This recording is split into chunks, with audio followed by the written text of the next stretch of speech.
Del Campo here. Once again, looking at this 71 Triumph, not much Spitfire left. Got a twisted frame on it.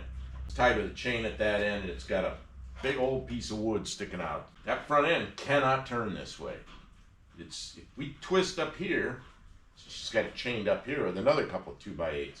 We push here and twist this, that cannot move this direction. It was 2.5 degrees twisted this way. So the whole back was twisted 2.5 degrees this way. So we've got to twist it back. When she pushes on this, she has enough leverage to put the hurt on it. Go up there and zero it, and then Kim's going to reef on it a little bit, and then I'm going to check it and see where we're at.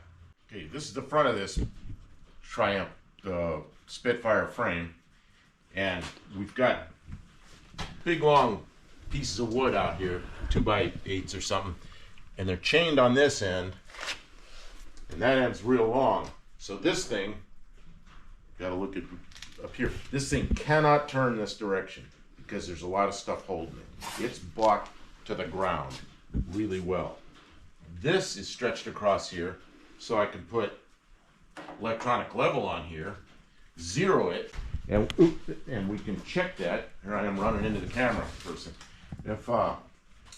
So we can compare this 2x4 to that one. They're both stretched across points that should be level with each other, and they're not. When she pushes down on that one, see, that one's chained too. And when she pushes down on that one, she's able to twist the frame pretty easily. It's kind of springy, but watch this. See, you know, we can spring that, but Kim gets up here and sits on this or something, or really reefs on it. There's a huge lever arm here, and we're able to bend it past. It's going to spring back some, but we're able to do that, and then we'll keep checking it until we get it so they're both the same.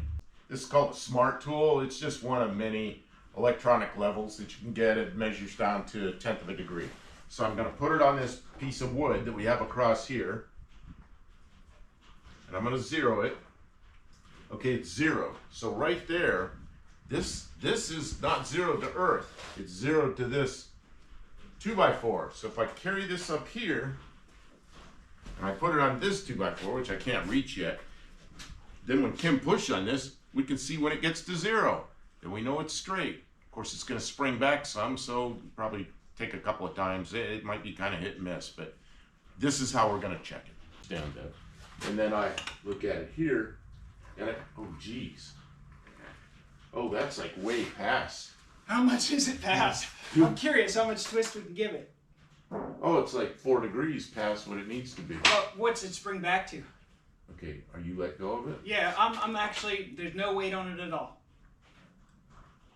You're like at 0.9 degrees too far. It's going all over the place. 0.8. So we're 0.8 of a degree wrong right now. You already straightened it? 2.5 plus some. So we went over 3 degrees of twisting. Yeah, it holds it when we're not. You went 3.3 degrees total, and we needed to go 2.5. Proof of concept. Chain it down, twist it back. She was pushing on it. We had to go 2.5 degrees. She went 3.3, so that's 0.8 of a degree too far. Whoa. So I guess what we really need to do, I'm surprised how flexible this thing is. So what we need to do probably is, you want to try to bend it back the other way a little bit, or that's a whole different setup, isn't it? I got to flip the boards around and chain to the other side on both setups. We could do that if we need to. Well, you know, that side might not lift with the amount you have to do. You might just be able to wrap a chain around this. You're right. And lift. I thought we were going to have to like put a tractor on there to bend it, and we didn't. We just that's why we tried this, because we were going to have to drag it outside and use a tractor. Yeah, I thought we were going to have to take the bucket of the tractor on there with like a lot of weight in it to do this. Kim did it just pushing on it. So leverage. With a long enough lever. Yeah, long enough lever arm, you can do anything. Well, let's put it on the ground and get a reading off of it. You want to do that? Yeah, and then we'll decide what we need to do. That takes your whole setup away up there. It's just a couple of motions with the jack. And we'll Okay. So I take the blocks we're gonna off put it the on the back. ground. See where we're at on the ground.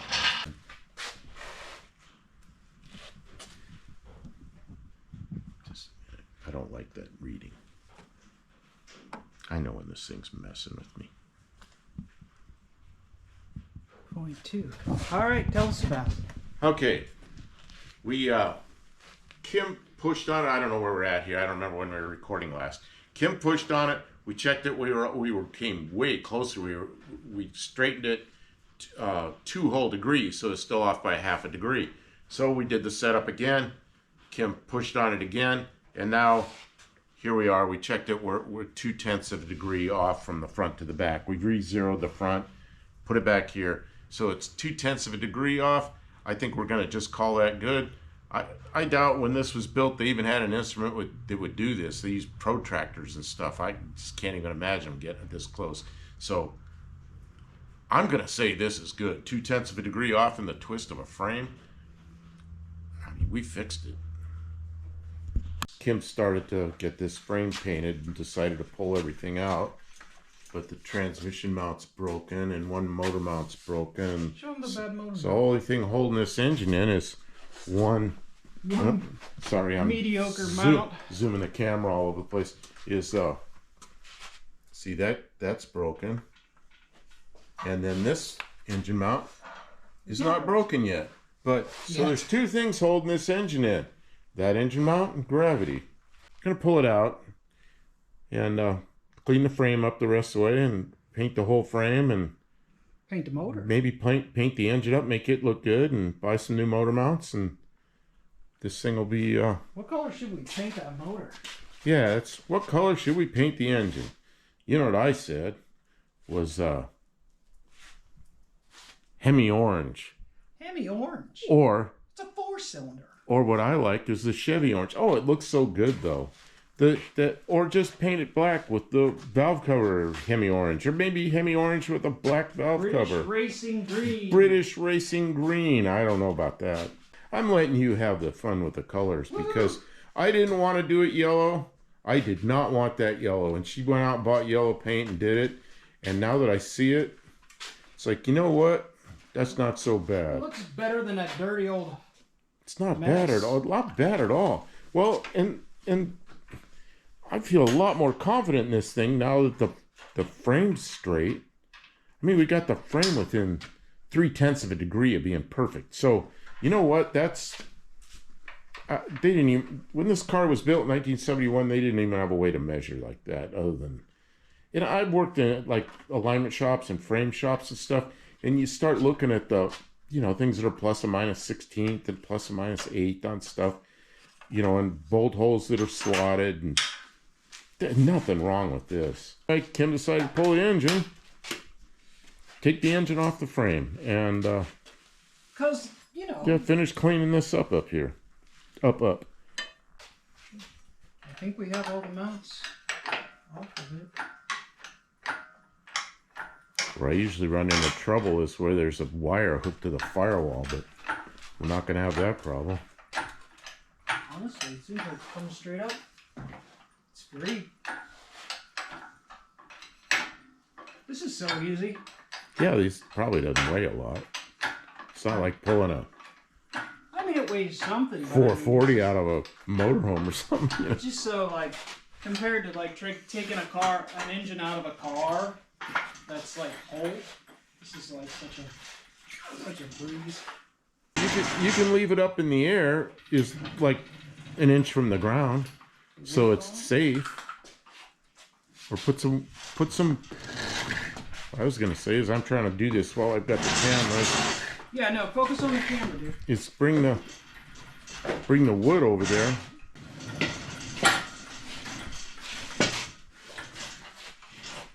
Oh yeah, this will be out of the way over here somewhere.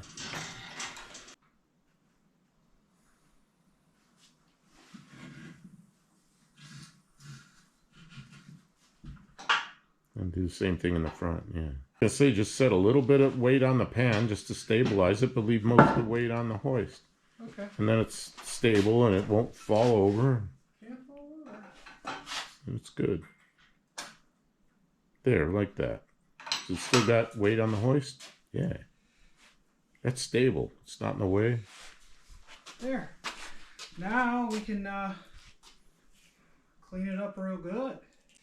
Wow, it sure is looking. Oh, Clean. this really got this car tore down. Oh, look at this suspension in the front. Look But right it's here. just locked. Nah, look. Oh yeah, that's let me get that in there. Do that again. Yeah, that's no good. Yeah, That trunnion. You ordered new trunnions, right? I ordered them. Yeah. Okay, so we will have them. Yep. And that motor mount, I didn't even take it off. It just came apart. And now look how clean I can get the frame. I guess that's factory frame colors is yellow. Yes, it's school bus yellow. Yeah, it's all over everything. I think, look at this. That's the dashboard. When you took that dash pad off, that's what color the car was originally.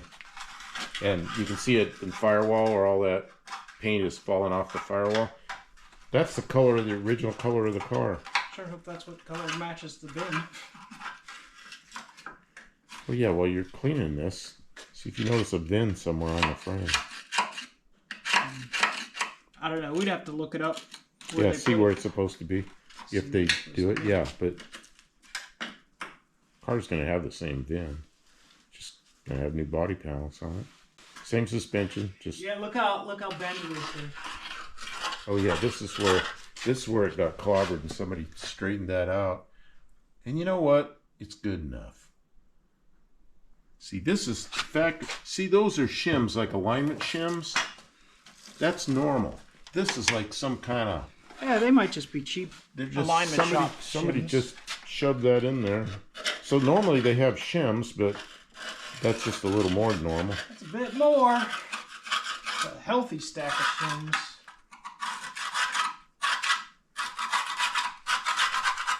Okay. No one's gonna know.